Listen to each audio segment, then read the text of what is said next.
Hi everyone. So today I thought I would focus on John Maxwell. Everybody communicates, few connect.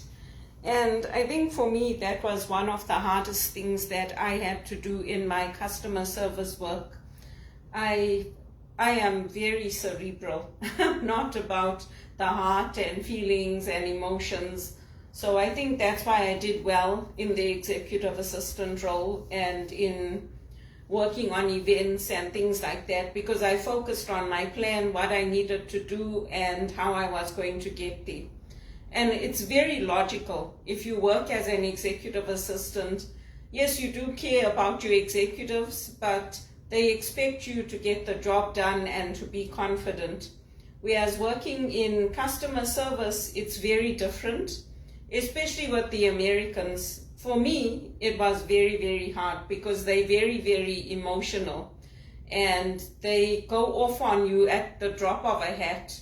So it was tough for me, and I did have to adjust to that and to always talk about their emotions, their feelings, understanding that it's their hard-earned money and that they're waiting for their product, like all those kinds of things. And it's very, very hard when you come here from a place like Zimbabwe, where there's outbreaks of anthrax, people are dying because they don't have water, people are dying because sometimes there's no vaccines in a place or there's no food in an area. You know, it's very different. I mean, I know with us, fortunately, I did not hitchhike. I used to walk from the home to the shop and to school and things, but I was too fearful to hitchhike, to get into somebody's car and go. And here in Canada, I did. When people used to stop and ask me, do you want a lift? I used to say yes, and I used to go with them if they were going downtown or somewhere. So I felt safer here, but I don't do that anymore because of our current political situation. In the last few months, we've had bomb threats, we've had all kinds of things going on in Toronto. So it's a different situation now. But I think that's that connection, like we do it as spiritual directors because we know people are coming to us, they're looking for somebody to listen to them, and it's a different space. When you're going to the business world, it's a different space. So we have to learn to adjust and how to shift our perspectives to focus on them and what they might be wanting out of that day. I mean, I didn't really, when I worked in the shop, in retail, I didn't like it. In our shop, I liked being with my grandparents and being with my parents and all of that, but I didn't really, that was not my dream to go into a retail business career. So you have to make small talk with people, ask them, hi, how are you today? How's it going? What did you do today? And like get to know them, get to know their families, birthdays, Christmas, all this.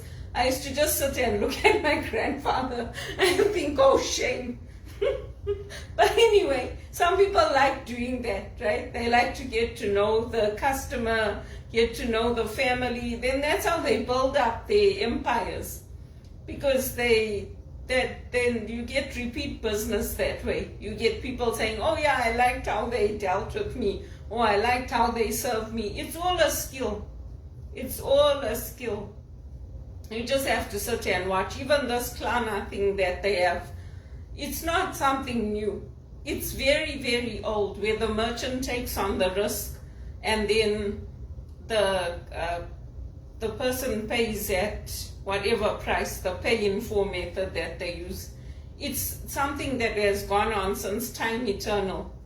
And the way that we used to do it in our business, my grandfather used to take the price of the item and then he would add on a percentage and add that amount on the same day, the way they do with a credit card. When you buy on a credit card, they have a percentage that they're adding on, and then the next time you pay, you're paying for that plus the interest.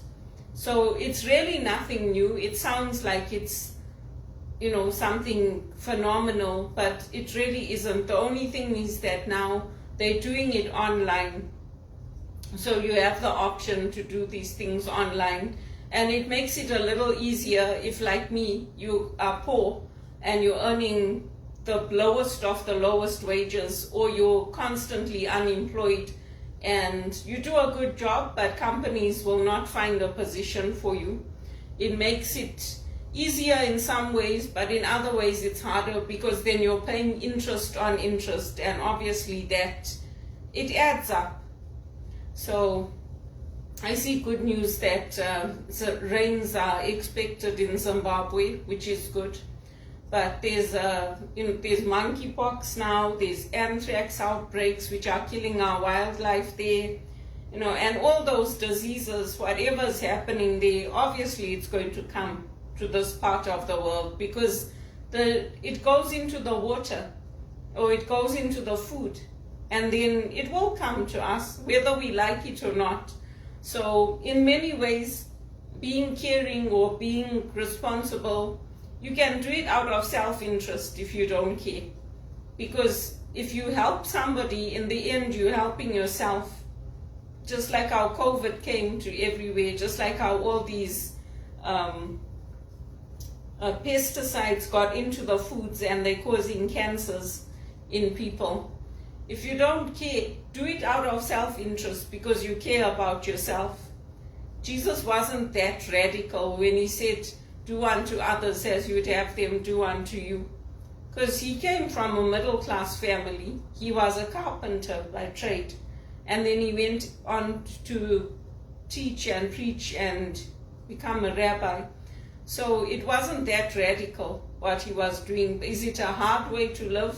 Yes, it is. Imagine if somebody comes up to you and they take all their frustration out on you, like they do with us in the call center work, and we have to show compassion to them. Do you think it's easy? It's not easy. And somebody is swearing at you and shouting at you and yelling at you, calling you every name under the sun. I mean, we grew up with that in Africa.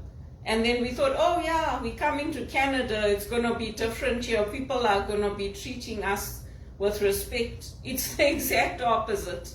In fact, when you go home, people treat you with more respect than what you go through here.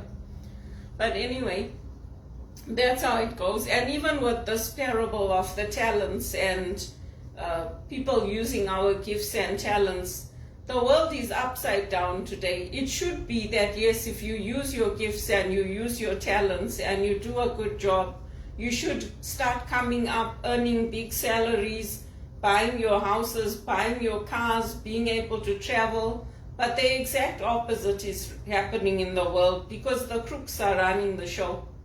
So they're promoting drugs, they're promoting crime, creating conditions which promote crime, creating conditions which promote drug abuse. So, it's just everything is upside down. But anyway, we can keep our faith, we can keep our hope, we can keep our love for God, because in the end, it's God's blessing comes on us and God will give us our reward when we die. So that's all that we can do.